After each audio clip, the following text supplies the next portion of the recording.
Assalamualaikum warahmatullahi wabarakatuh. Video ini adalah pembahasan breakout ujian satuan pendidikan mata pelajaran ilmu pengetahuan alam breakout paket 1 khusus untuk wilayah Kabupaten Purbalingga.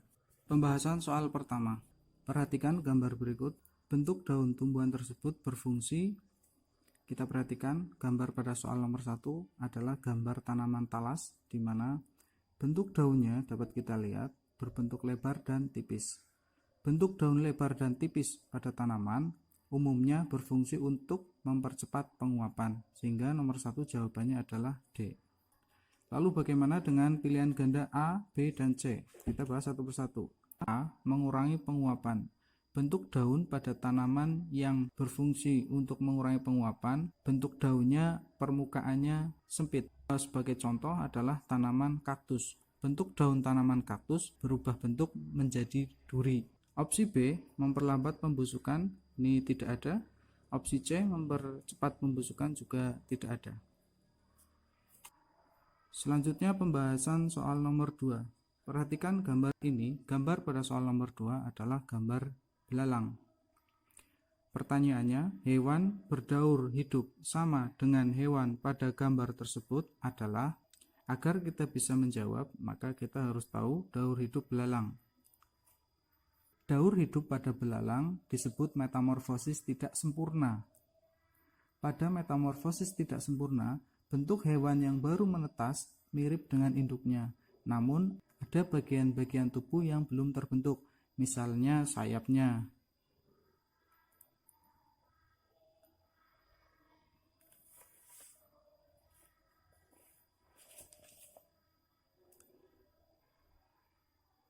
Daur hidup pada belalang dimulai dari belalang nanti akan bertelur.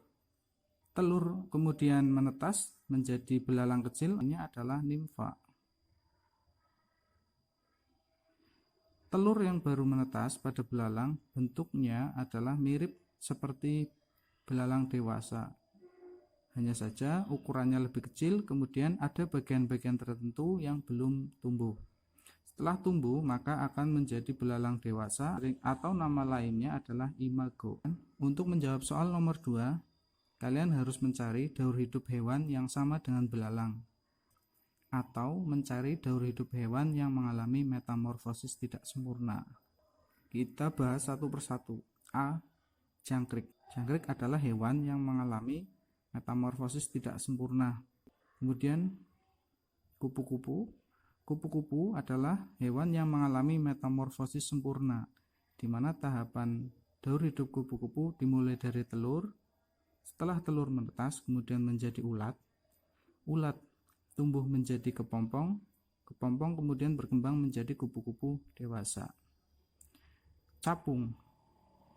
Hewan capung adalah hewan yang mengalami metamorfosis tidak sempurna. Telur capung yang sudah menetas kemudian akan menjadi nimfa. Nimfa capung berada di air. Kemudian ketika nimfa itu sudah berkembang, maka akan menjadi capung dewasa. Opsi A salah karena ada kupu-kupu. Kemudian opsi B, capung tadi sudah kita bahas. Capung mengalami metamorfosis tidak sempurna, jangkrik tidak sempurna, dan wereng juga mengalami metamorfosis tidak sempurna. Kemudian C, lebah. Lebah adalah hewan yang mengalami metamorfosis sempurna. Begitu pula dengan nyamuk. Sedangkan capung adalah hewan yang tidak mengalami metamorfosis sempurna. Berarti opsi C salah. Opsi D, lalat. Lalat adalah hewan yang mengalami metamorfosis sempurna. Capung tidak mengalami metamorfosis sempurna. Lebah, hewan yang mengalami metamorfosis sempurna. Sehingga sudah dipastikan bahwasannya nomor 2 jawabannya adalah B. Hewan yang berdaur hidup sama dengan belalang adalah capung, jangkrik, dan wereng. Karena ketiga hewan tersebut tidak mengalami metamorfosis sempurna.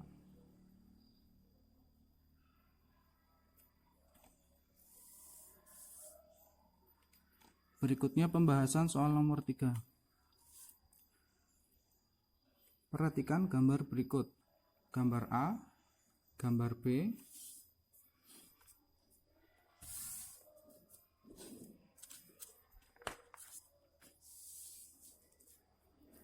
Gambar C.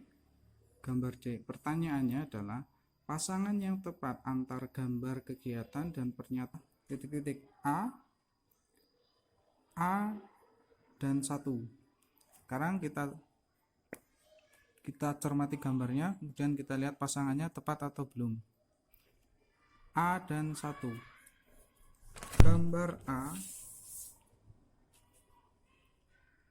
Gambar A adalah gambar seseorang yang sedang membuat adonan dari kue. Di sini terlihat sekali bahwasanya dengan seseorang tersebut memberikan gaya pada benda, maka bentuk adonan akan berubah. Sehingga apabila A dipasangkan dengan 1, menyebabkan benda bergerak menjadi diam, adalah salah.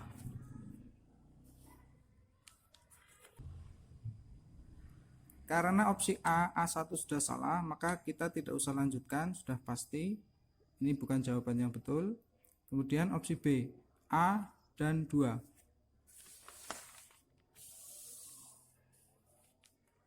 Seperti yang kita tahu, pernyataan yang tepat untuk gambar A adalah mengubah bentuk benda, di mana pernyataan mengubah bentuk benda ada pada nomor 2, sehingga A apabila dipasangkan dengan 2 adalah tepat.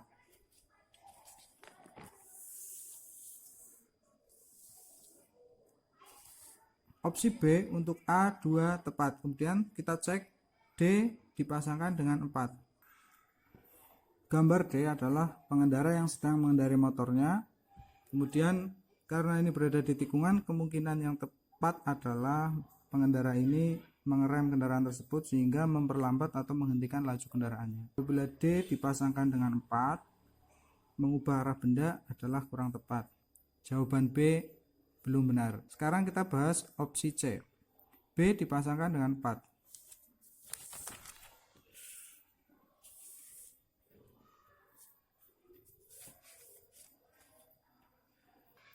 Gambar B adalah pemain bulu tangkis yang sedang memukul kok.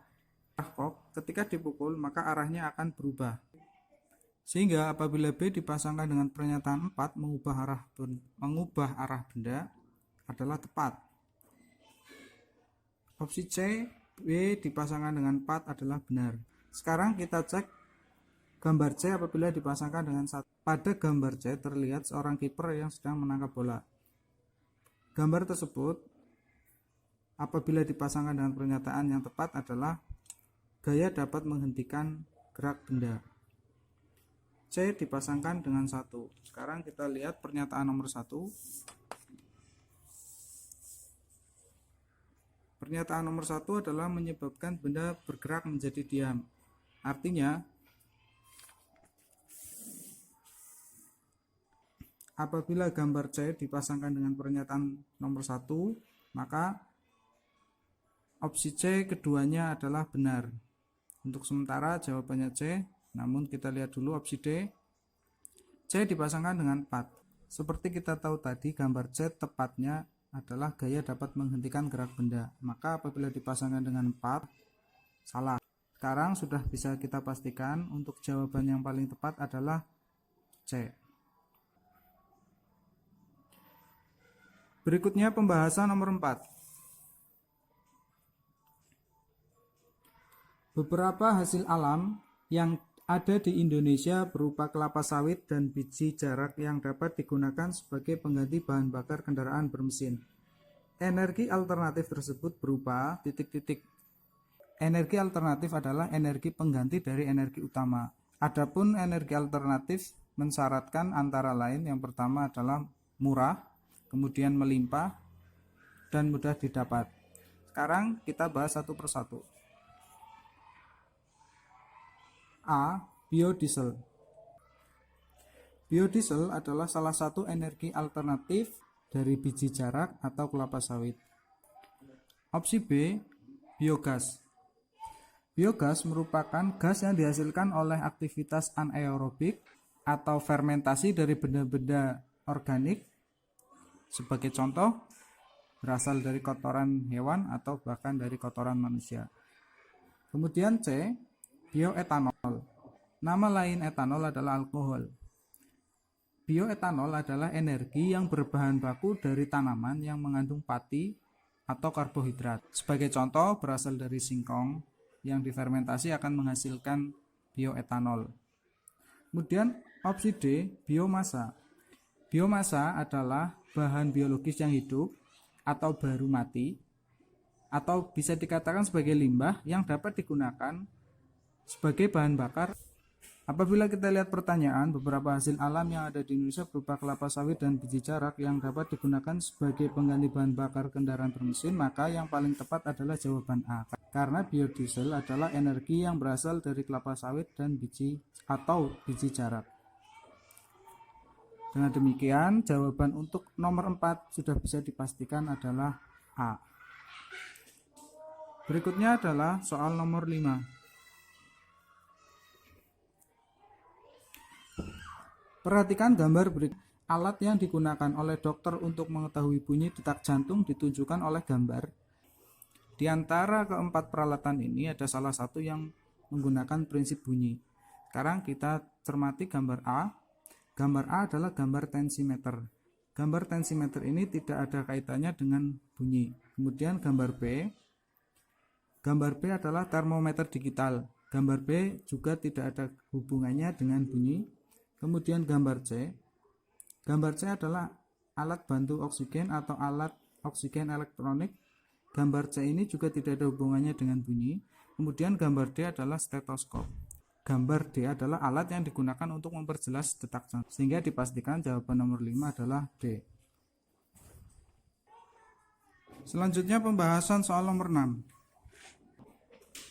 Perhatikan gambar berikut ini. Pertanyaannya,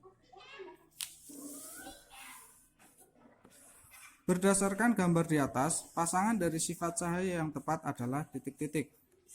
Opsi A, 1 dipasangkan dengan B. Sekarang kita cek apakah opsi A betul. Gambar 1 dipasangkan dengan B. Gambar 1 adalah gambar prisma cahaya. Apabila dipasangkan dengan B, maka kita lihat pernyataan B adalah diuraikan. Dan prisma cahaya yang diberi sinar, maka sinar tersebut akan diuraikan. Sehingga apabila 1 dipasangkan dengan B adalah tepat.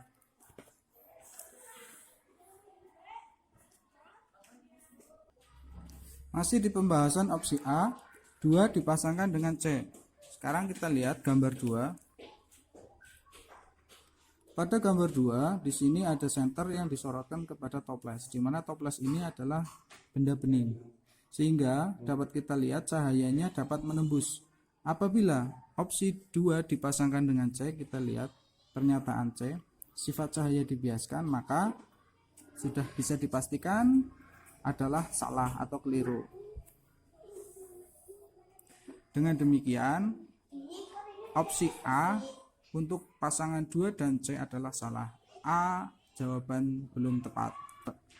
Seperti yang dijelaskan tadi, gambar 1 adalah cahaya yang diuraikan, sehingga apabila 1 dipasangkan dengan C adalah salah. Maka opsi B adalah salah, jangan dipilih. Sekarang langsung kita ke opsi C, 2 dipasangkan dengan A. Seperti yang sudah dibahas tadi, gambar 2 adalah menembus benda bening. Maka apabila 2 dipasangkan dengan A, pernyataan A menembus benda bening adalah tepat. Selanjutnya masih opsi C, 2 dipasangkan dengan A tepat, sekarang 3 dipasangkan dengan C. Gambar 3 kita lihat pensil tersebut seolah-olah terlihat bengkok. Peristiwa itu disebut sebagai pembiasan. Maka apabila 3 dipasangkan dengan C sudah tepat. Untuk sementara jawaban yang paling tepat adalah C. Kemudian kita bahas poin D. 3 dipasangkan dengan C. Gambar 3 sudah kita bahas tadi, bahwasanya pasangannya adalah C. Sehingga jelas sekali pernyataan D adalah salah. 3 dan C salah. Maka bisa dipastikan jawaban yang paling tepat adalah C.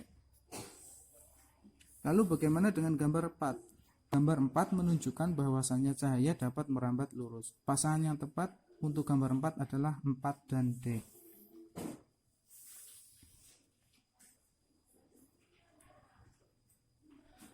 Soal berikutnya, soal nomor 7. Jenis sendi yang terdapat pada leher ditunjukkan oleh model sendi titik-titik.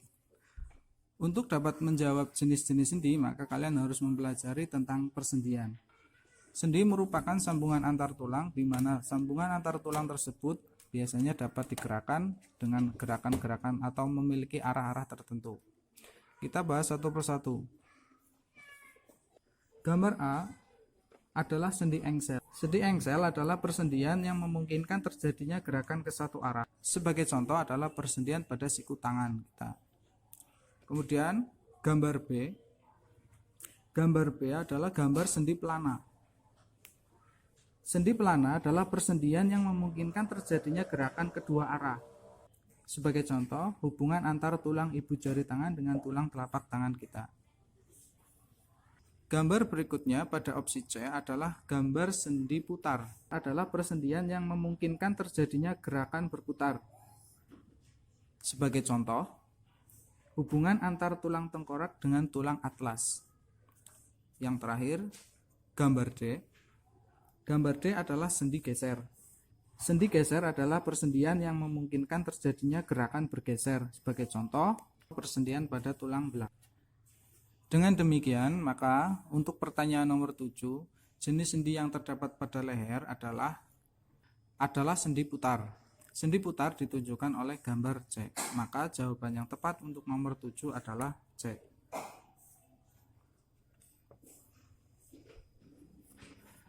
Berikutnya pembahasan soal nomor 8. Fungsi bagian yang ditunjukkan oleh nomor 1, 2, dan 3 secara berurutan adalah titik-titik. Agar kalian bisa menjawab pertanyaan nomor 8, kalian harus memahami tentang sistem pernapasan manusia. Kita bahas satu persatu. Sistem pernapasan manusia dimulai dari rongga hidung atau rongga mulut. Sistem pernapasan manusia. Bernapas merupakan proses pengambilan oksigen dan pengeluaran karbon dioksida serta uap air. Bagian-bagian sistem pernapasan manusia sebagai berikut. Yang pertama, rongga hidung. Nomor 1 adalah rongga hidung. Rongga hidung merupakan tempat keluar masuknya udara pernapasan. Udara yang masuk rongga hidung disaring oleh rambut hidung. Dalam rongga hidung juga terdapat selaput lendir yang berfungsi menyesuaikan suhu tubuh dan kelembaban udara yang masuk. Gambar 2 adalah rongga tekak atau faring. Pada faring, udara dari rongga hidung mengalir menuju rongga tekak. Rongga tekak merupakan rongga pertigaan antara tenggorokan, kerongkongan, dan saluran ke rongga hidung. Rongga tekak bekerja sama dengan epiglotis untuk mengatur jalannya udara menuju paru-paru dan dari paru-paru. Gambar 2 juga memungkinkan sebagai gambar laring. Dari faring, udara masuk ke laring. Dalam laring terdapat selaput udara yang berfungsi mengeluarkan suara keras. Keras lemahnya suara ditentukan oleh aliran udara yang melewati selaput udara. Selanjutnya, udara mengalir melalui batang tenggorokan. Batang tenggorokan, nama lainnya adalah trakea. Udara dari rongga hidung selanjutnya turun ke batang tenggorokan. Dalam batang tenggorokan terdapat rambut-rambut getar yang berfungsi menyaring dan mengeluarkan kotoran-kotoran yang masuk bersama udara pernapasan. Kemudian,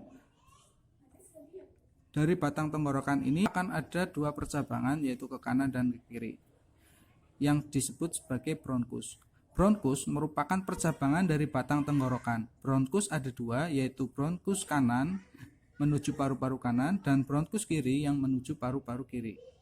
Bronkus berfungsi mengalirkan udara dari batang tenggorokan masuk ke paru-paru. Bronkus akan bercabang lagi membentuk bronkeolus. Kemudian bronkeolus memiliki banyak percabangan yang disebut sebagai alveolus. Nah, bagian yang saya lingkari ini adalah paru-paru. Manusia memiliki dua paru-paru.